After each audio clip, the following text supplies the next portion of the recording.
Radio Clédou à Sikasso, 103.5 MHz. Radio Clédou, le journal avec Sotelma Malitaire.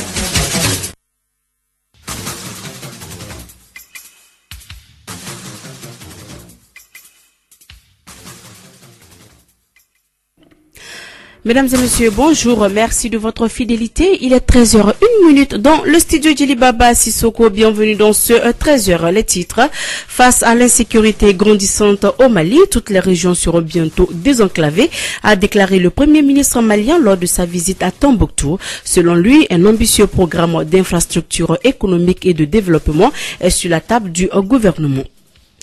L'UNESCO offre du matériel informatique, mobilier et logistique aux équipes régionales d'appui à la réconciliation nationale des régions de Ségou et Mopti. Le coût de la donation, 25 millions de francs CFA. Au Sénégal, les candidats à la présidentielle du 24 février ont jusqu'au 26 décembre pour déposer leur dossier qui sera ensuite validé par le Conseil constitutionnel. Pour le moment, une douzaine de prétendants ont effectué leur dépôt, notamment le président Macky Sall. Bienvenue dans ce 13h.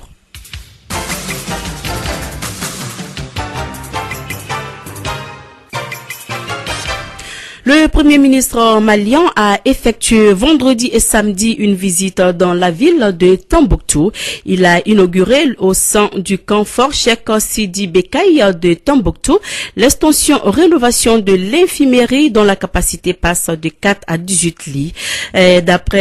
Dans l'après-midi, le Premier ministre a également présidé à l'amphithéâtre de l'Institut Ahmed Baba une conférence des cadres qui a regroupé à la fois les ressortissants de la région de Taoudéni et ceux de Tombouctou. Soumelou Boubeye Maïga leur a assuré que conformément à la volonté du président de la République, la mission principale du gouvernement est de servir les citoyens en créant les conditions de transformation du pays à travers un ambitieux programme d'infrastructures économiques et de développement. Nous l'écoutons. La réalité, c'est que l'insécurité aujourd'hui est due à la complicité qu'il y a entre les trafiquants et certains bandits. C'est ça la réalité. Et les bandits sont chargés de créer un environnement de pagaille et de violence pour que le trafic soit possible. Donc tant qu'ensemble, après avoir pris conscience de cette réalité, nous n'allons pas les combattre ensemble, mais nous allons perdre beaucoup de ressources, d'énergie et de retard dans ce que nous faisons. Nous avons un programme d'infrastructure économique pour désenclaver toutes les régions du Mali. La route Douanza-Tombouctou, les études sont finies. Le financement est évalué à 86 milliards. Et nous avons cette route-là dans le cadre du programme d'infrastructure économique que nous avons élaboré et que nous allons présenter, je pense, la semaine prochaine au président de la République, est devenu un segment d'une route qui irait désormais, normalement dans les 5 ans à venir, de Koro jusqu'à Taoudéni. C'est-à-dire qu'on aurait Koro, Douanza, Tombouctou, Taoudéni. Nous avons une boucle qui, normalement, partirait du Sahel occidental, c'est-à-dire Nioro, Nara, pour descendre sur Djabali, pour faire la jonction avec cette route-là qui vient de Gomakura. À partir de Tombouctou, on joindrait Bourem, Gao en Songo, et puis il y a Bourem Kidal pour lequel nous avons obtenu le 13 décembre dernier le financement de la BAD pour faire la route Bourem Kidal. Nous allons créer la région militaire de Taoudéni. Je pense que le processus de création est en cours. Et je pense que dans les semaines à venir, nous allons créer la région de Taoudéni. Et une fois que cette création sera faite, nous irons installer le gouverneur là-bas. Pour que nous autres ressortissants de Taoudéni, nous soyons chez nous. Voilà, c'était donc là le Premier ministre Soumelou Boubeye Maïga. D'une visite à une autre, celle du ministre de l'Énergie et de l'Eau, Sambou Ouagué. Il est allé s'enquérir de l'état d'avancement des travaux du projet d'alimentation en eau potable de la ville de Bamako à partir de Kabala. C'était le vendredi dernier. Il était accompagné des responsables des services techniques de son département. On en parle avec Bibata Mamo Touré. Alimenter en eau potable la ville de Bamako à partir de la localité de Kabala. Tel est l'objectif du ministère de l'Énergie et de l'Eau. Sambou Ouagué, ministre de l'Énergie et de l'Eau. Notre visite s'est centrée sur 2 lots. Le premier lot concerne la station de pompage de l'eau sur le fleuve et le deuxième lot concerne la station de traitement. Donc nous avons constaté que le premier lot est presque terminé, presque 97 ou 98%. Le deuxième lot est à 75%. Je pense que ça c'est quelque chose qui est réconfortant. Bon, l'appel c'est vraiment de persévérer et de continuer toujours dans la direction qui est tracée pour que vraiment les délais qu'on s'est toujours prescrits soient des délais qui puissent être respectés, notamment par rapport à la pointe 2019. Patrick Lallemand, directeur de projet sur Kabala, s'est dit confiant sur la mise en œuvre de ce projet. Le site de Kabala présente en fait 2 lignes qui sont parallèles, qui sont indépendantes, croisées et qui produisent chacune 144 000 m3 jour. Donc l'incendie ne concerne qu'une seule tranche. On va mettre en route la deuxième, qu'au 15 mars on aura de l'eau sur la station, on produira de l'eau et on mettra dans la foulée, après l'expertise des ouvrages, on finira les travaux sur la tranche ferme qui donc doublera la capacité de la station. À noter que l'incendie sur les décanteurs de la tranche ferme de la station de traitement a remis en cause la date initiale d'achèvement qui était prévue au 15 décembre 2018.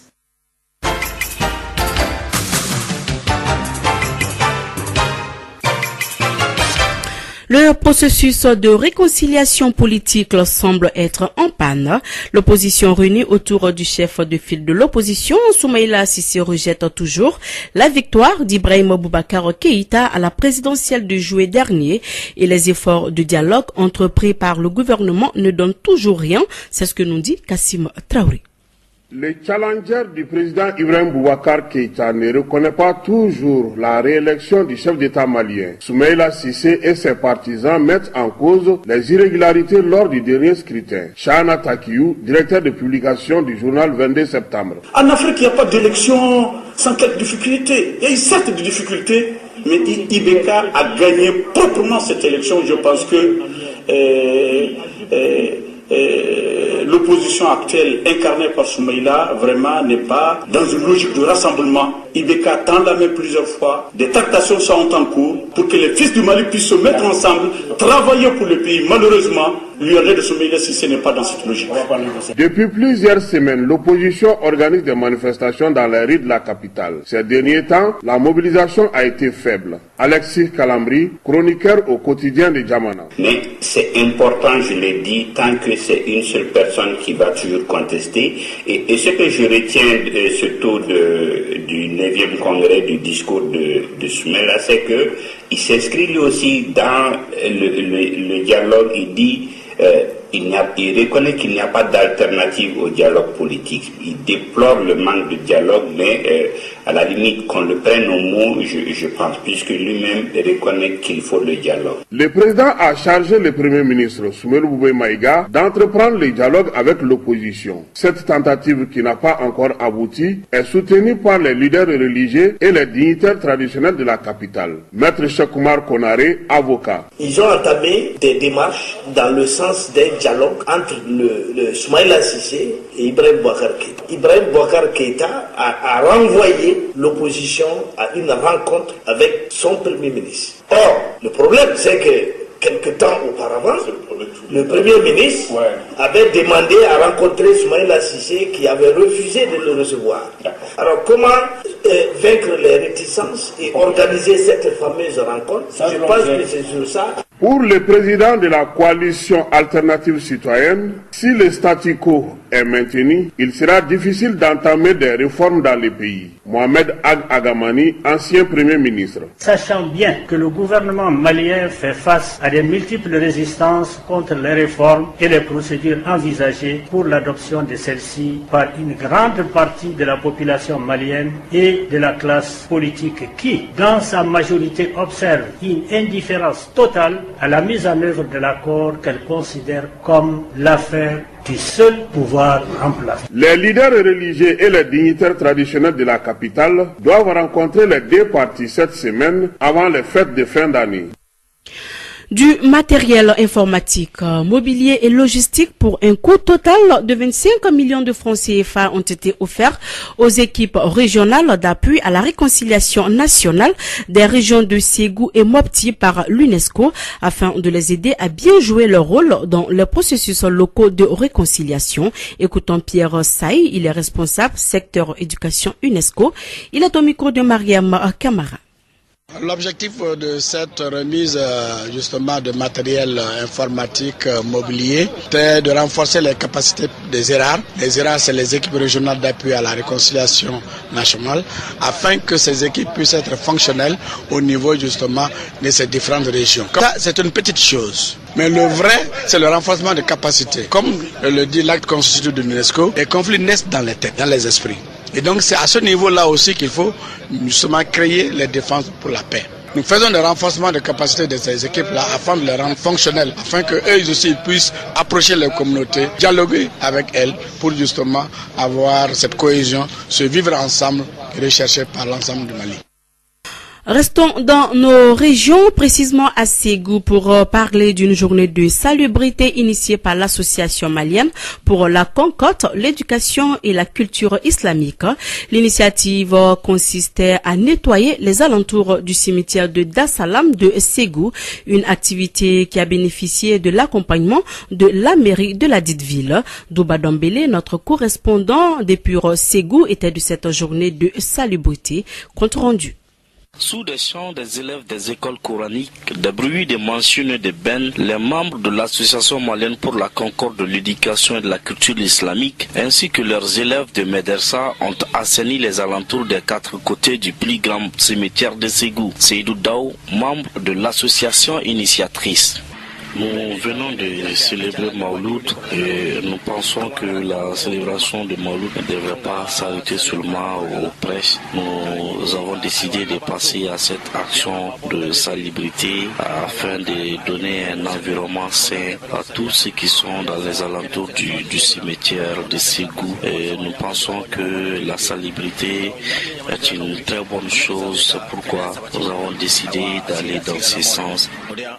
Une action appréciée et accompagnée à sa juste valeur par Nouhoun Diara, le maire de la commune urbaine de Ségou. Nous sommes à une journée de salubrité à l'initiative de l'association des jeunes musulmans du Mali, la section de Ségou, qui m'a saisi pour vraiment faire une activité citoyenne aux alentours du cimetière. Initiative du reste qui s'inscrit dans le cadre de notre plan de développement économique, social et culturel. C'est pourquoi nous avons soutenu cette initiative-là en leur offrant la benne et le matériel, les brouettes et les petites pelles pour que réellement ils puissent faire cette journée de salubrité. Au cours des travaux de balayage et de nettoyage, c'était la joie chez tous les participants. L'association envisage de continuer avec des actions de salubrité en dehors même de la célébration de Mauloud de Ségou.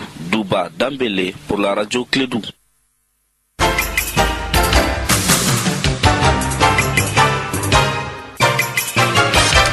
Je le disais à l'instant, au Sénégal, les candidats à la présidentielle du 24 février ont jusqu'au 26 décembre pour déposer leur dossier qui sera ensuite validé par le Conseil constitutionnel.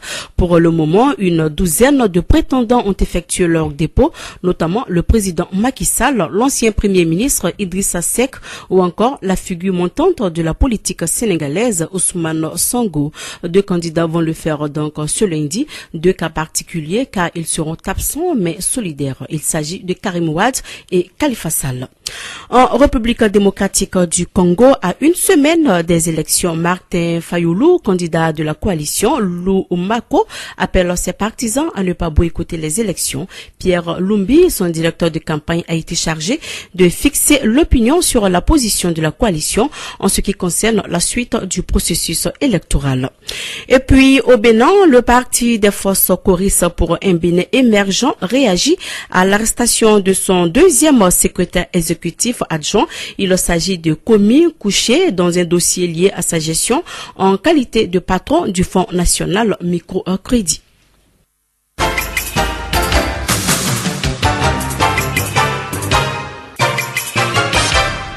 Voilà, parlons donc sport avant de boucler cette édition. Ligue des champions de l'UEFA. Nana Samake est avec moi sur ce plateau. Nana, bonjour. Bonjour Madame Kouyaté, bonjour à toutes et à tous. Alors, nous allons parler donc de la Ligue des champions de l'UEFA. On connaît la fiche complète des 8e de finale. C'est là à l'issue du tirage au sort qui vient d'avoir lieu à Nyon en Suisse. Le Paris Saint-Germain affrontera Manchester United pour une place dans le top 8 européen. De son côté, l'Olympique lyonnais défiera le FC Barcelone pour une double confrontation de prestige. Autres chocs sont à signaler durant ces 8e de finale comme Atlético Madrid Juventus de Turin, Tottenham Borussia Dortmund ou encore Liverpool Bayern Munich. Le Schalke 04 sera face à Manchester City, la AS Roma en découdra avec le FC Porto et l'Ajax Amsterdam aura fort à faire avec le Real de Madrid. Des matchs qui promettent des étincelles, Mariam Kouyaté. Voilà, merci Nana Samake pour cette page sportive. C'est donc la fin de cette édition. Le rappel des titres avant de boucler ce journal. Face à l'insécurité grandissante au Mali, toutes les régions seront bientôt désenclavées, a déclaré le Premier ministre malien lors de sa visite à Tombouctou. Selon lui, un ambitieux programme d'infrastructures économiques et de développement est sur la table du gouvernement. L'UNESCO offre du matériel informatique, mobilier et logistique aux équipes régionales d'appui à la réconciliation nationale des régions de Ségou et Mopti. Le coût de la donation, 25 millions de francs CFA. Au Sénégal, les candidats à la présidentielle du 24 février ont jusqu'au 26 décembre pour déposer leur dossier qui sera ensuite validé par le Conseil constitutionnel. Pour le moment, une douzaine de prétendants ont effectué leur dépôt, notamment le président Macky Sall.